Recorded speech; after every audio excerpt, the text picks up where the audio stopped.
Army ordinance corps यानी कि AOC में जो 723 पोस्ट आई हुई थी उसका फॉर्म कैसे फिलअप करना है, तो चलिए जानते हैं। हेलो दोस्तों, मेरा नाम है ललित और आप देख रहे हैं अपने यूट्यूब चैनल मथुरा टेक्निकल। तो दोस्तों, यदि आपने हमारे चैनल मथुरा टेक्निकल को अभी तक सब्सक्राइब नहीं किया है तो प्लीज़ चैनल को सब्सक्राइब कर बेल आइकन जरूर दबा लें, जिससे हमारे चैनल पर आने वाले हर एक वीडियो को नोटिफिकेशन सबसे पहले आप तक पहुंच सके। तो चलिए वीडियो करते हैं स्टार्ट। दोस्तों, सबसे पहले एओसी की ऑफिशियल साइट पर आ जाना है। इस साइट का मैं लिंक वीडियो को डिस्क्रिप्शन में दे दूंगा, वहां से आप इस साइट पर आ सकते हो। इस साइट पर आने के बाद इस तरह से इसका इंटरफेस शो होगा, या लॉगिन, या क्रिएट न्यू अकाउंट, या फॉरगेट पासवर्ड। यदि आपने ऑलरेडी अकाउंट क्रिएट कर रखा है तो यहाँ से लॉगिन कर लेंगे, वरना क्रिएट न्यू अकाउंट पर जाएंगे। यहाँ से जाने के बाद इस तरह से इसका फॉर्म ओपन होगा। ये रजिस्ट्रेशन फॉर्म है। तो रजिस्ट्रेशन फॉर्म इस तरह से ओपन होगा। ओपन होने के बाद थोड़ा स्क्रॉल डाउन करेंगे और यहाँ टाइटल नेम चूज कर लेना है, या फर्स्ट नेम, या मिडिल नेम, और यहाँ लास्ट नेम डाल देंगे। इतना डालने के बाद यहाँ डेट ऑफ बर्थ फिलअप करनी है, यहाँ ईयर, मंथ और डेज। इतना फिलअप करने के बाद यहाँ फादर फुल नेम डालना है पापा का। यहाँ जेंडर चूज कर लेंगे, मेल या फीमेल। या मोबाइल नंबर फिलअप कर लेंगे। मोबाइल नंबर फिलअप करने के बाद यह ईमेल आईडी और यहाँ पासवर्ड फिलअप कर लेंगे। पासवर्ड हमें याद होना चाहिए। और कंफर्म पासवर्ड फिलअप दोबारा से कंफर्म करेंगे। और यहाँ कैप्चा फिलअप करने के बाद रजिस्टर लॉगिन। जैसे हम रजिस्टर लॉगिन पर क्लिक करेंगे तो मोबाइल पर और जो हमने मोबाइल नंबर फिलअप किया है और जो ईमेल आईडी फिलअप की है उस पर दोनों पर ओटीपी जाएगा। ओटीपी वेरीफाई करने के बाद इस तरह से इसका इंटरफेस शो होगा। लॉगिन नेम में अपनी ईमेल आईडी फिलअप करेंगे और यहाँ कैप्चा फिलअप करेंगे। कैप्चा फिलअप करने के बाद यहाँ कर लेंगे लॉगिन। लॉगिन करने के बाद इस तरह से इसका इंटरफेस होगा। यहाँ हमारी ईमेल आईडी जो हमने फिलअप की है और यहाँ अपने जो हमने पासवर्ड बनाया था रजिस्ट्रेशन करते समय वो पासवर्ड यहाँ से फिलअप कर देंगे। पासवर्ड फिलअप करने के बाद यहाँ कैप्चा फिलअप कर देंगे। कैप्चा फिलअप करने के बाद यहाँ साइन इन कर लेंगे। लॉगिन करने के बाद इस तरह से इसका इंटरफेस होगा। तो हमें यहाँ डिक्लेयर करना है, यहाँ से टिक मार्क लगाना है और agree and continue to fill up. तो agree and continue to fill online application, इस पर कर देना हमें क्लिक। एमटीएस में या अदरवाइज और किसी में डालना चाहते हो तो वो अपनी चूज करने के बाद, जैसे मैंने यहाँ एमटीएस कर रखा है तो पर्सनल डिटेल वहीं से फैच कर लेगा जो रजिस्ट्रेशन में दी रखी थी। और इतना फिलअप करने के बाद तो इस तरह से इसका इंटरफेस होगा। तो यहाँ लिखा हुआ है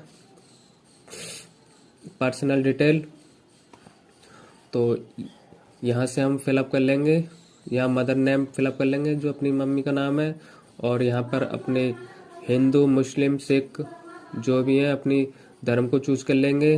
धर्म चूज करने के बाद यहाँ सिंगल या मैरिड यानी शादीशुदा या अनमैरिड हैं, और यहाँ अपना आइडेंटिफिकेशन मार्क्स यानी कि एक अपने कोई पहचान चिन्ह लिख देंगे। यहाँ अपनी स्टेट यानी कि डोमिसाइल यानी कि अपने स्टेट का नाम, अपने राज्य का नाम चूज कर लेंगे। और करेस्पॉन्ड एड्रेस में अपने जो गांव है या फिर जो भी है वो अपना पूरा अपना पता यहाँ पर फिलअप कर लेंगे। यहाँ स्टेट डाल देंगे अपना राज्य, और यहाँ अपनी डिस्ट्रिक्ट यानी कि अपना जिला, और यहाँ अपना पोस्ट ऑफिस, और यहाँ अपना पोस्ट ऑफिस की पिन कोड। यदि दोनों सेम है तो सेम एज करेस्पॉन्ड यानी कि परमानेंट एड्रेस, और करेस्पॉन्ड एड्रेस सेम है तो सेम कर देंगे, टिक मार्क कर देंगे। अदरवाइज अलग अलग है, परमानेंट एड्रेस अलग है, तो वो सारे एड्रेस यहाँ पर फिलअप कर लेंगे। इतना फिलअप करने के बाद यहाँ कास्ट टाइप लिखेंगे, एससी, ओबीसी या ईडब्ल्यूएस। तो जो कास्ट है अपनी कास्ट लिखने के बाद सब कास्ट कर देंगे। जैसे ओबीसी में लोधी या जो भी हो, ईडब्ल्यूएस में जो भी हो, एससी में जो भी हो, तो सब कास्ट लिख देंगे अपनी। इतना पर्सनल डिटेल यहाँ से हम सेव कर लेंगे। इसको फिलअप करने के बाद, सेव करने के बाद यहाँ एजुकेशन एडिशनल डिटेल, इस पे जाएंगे तो यहाँ हाई स्कूल की डिटेल भरेंगे, जैसे रोल नंबर और स्कूल कॉलेज का नाम, स्टेट यानी कि किस राज्य से करी है, यहाँ बोर्डिंग, तो बोर्ड कौन सा बोर्ड है, पासिंग ईयर, यहाँ टोटल मार्क्स, और यहाँ टोटल मार्क्स में कितने मार्क्स तुम्हारे आए हैं वो यहाँ फिलअप करने के बाद, और ऑटोमेटिक परसेंटेज यहाँ पर आ जाएगी। इतना करने के बाद यहाँ से क्वालिफिकेशन पे से क्या अगर और क्या कर रखा है, जैसे 12th या ITI या फिर ग्रेजुएशन जो भी है वो फिलअप कर देंगे। यहाँ पर रोल नंबर डाल देंगे, स्कूल का नाम डाल देंगे, स्टेट का नाम, बोर्ड और पासिंग ईयर, टोटल मार्क्स और मार्क्स ऑब्टेंड। तो इस तरह से फिलअप करेंगे। और अदरवाइज में जो भी हो तुम्हारे पास वो यहाँ पर फिलअप कर लेंगे। तो education and additional detail fill up करने के बाद यहाँ सेव कर लेंगे। सेव करने के बाद अदर डिटेल पे जाएंगे। अदर डिटेल में अपने जो जैसे मैंने इसमें लगा रखा है OBC, तो डॉक्यूमेंट सर्टिफिकेट नंबर यानी कि OBC का सर्टिफिकेट नंबर और इशू डेट यहाँ फिलअप कर देंगे। अथॉरिटी किसके द्वारा ये जारी हुआ है, जैसे तहसीलदार द्वारा जारी होते हैं तो यहाँ अपने स्टेट का नाम चूज कर लेंगे, यहाँ डिस्ट्रिक्ट का नाम फिलअप कर लेंगे और लाइफ टाइम वैलिड नो या यस इस पर क्लिक कर देंगे। वैलिड अप टू यानी कब तक ये वैलिड है, सेव कर लेंगे। सेव करने के बाद यहाँ है अपलोड डॉक्यूमेंट।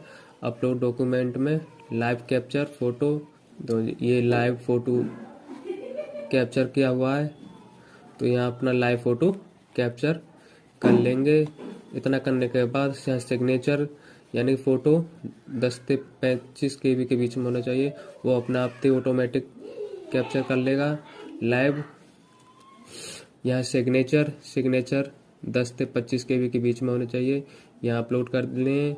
और ID कार्ड में pan card, driving licence, voter ID, password इसमें डालने के बाद यहाँ डॉक्यूमेंट सर्टिफिकेट नंबर डाल देंगे। यानी कि जैसे मैं करता हूँ पैन कार्ड, तो पैन कार्ड का नंबर डालने के बाद 30 से 50 KB के बीच में अपलोड करना है। और ऐसे कास्ट सर्टिफिकेट ये भी 30 से 50 KB के बीच में अपलोड करना है। और 10th सर्टिफिकेट या डॉक्यूमेंट यानी सर्टिफिकेट का नंबर डालने के बाद ये अपलोड करना है 30 से 50 KB के बीच में। तो डॉक्यूमेंट अपलोड करने के बाद यहाँ कर लेंगे सेव। सेव करने के बाद यहाँ लिखा हुआ डिक्लेरेशन, इस पर हम कर देंगे क्लिक। क्लिक करने के बाद exam city choice select all, तो यहाँ अपनी एग्जाम सिटी चूज कर लेंगे। आगरा एग्जाम सिटी है ये, कानपुर,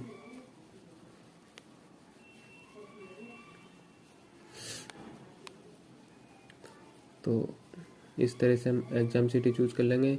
यहाँ पोस्टिंग है, पोस्टिंग कहाँ कहाँ कैसे कैसे थोड़ा स्क्रॉल डाउन करेंगे। तो यहाँ से डिक्लेरेशन करने के बाद यहाँ अपना प्लेस लिखने के बाद और यहाँ कैप्चा फिलअप करने के बाद प्रीव्यू एंड सबमिट करेंगे। तो सबमिट करने के बाद इस तरह से इसका इंटरफेस होगा। तो एप्लीकेशन प्रिंट, तो यहाँ से हम दोबारा से चेक कर लेंगे डिटेल हमारी सही है या नहीं सही है।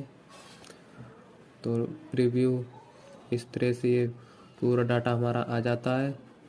तो यहाँ कर देंगे हम सबमिट।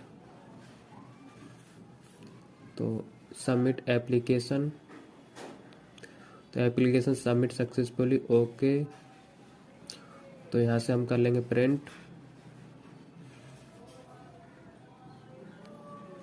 प्रिंट करने के बाद ये PDF में अपलोड हो गई है डॉक्यूमेंट मैंने PDF। तो इस तरह से इसका इंटरफेस होगा। तो ये फॉर्म था, ये फाइनली उसी का कंप्लीटली सक्सेसफुली फिलअप हो गया हमारा ये। तो इस तरह से ये फॉर्म हमारा AOC का फिलअप हो गया। तो इस तरह से हम AOC का फॉर्म फिलअप कर सकते हैं। आई होप कि आपको वीडियो पसंद आया होगा। यदि वीडियो पसंद आए तो वीडियो को लाइक कर चैनल को सब्सक्राइब कर दें। धन्यवाद।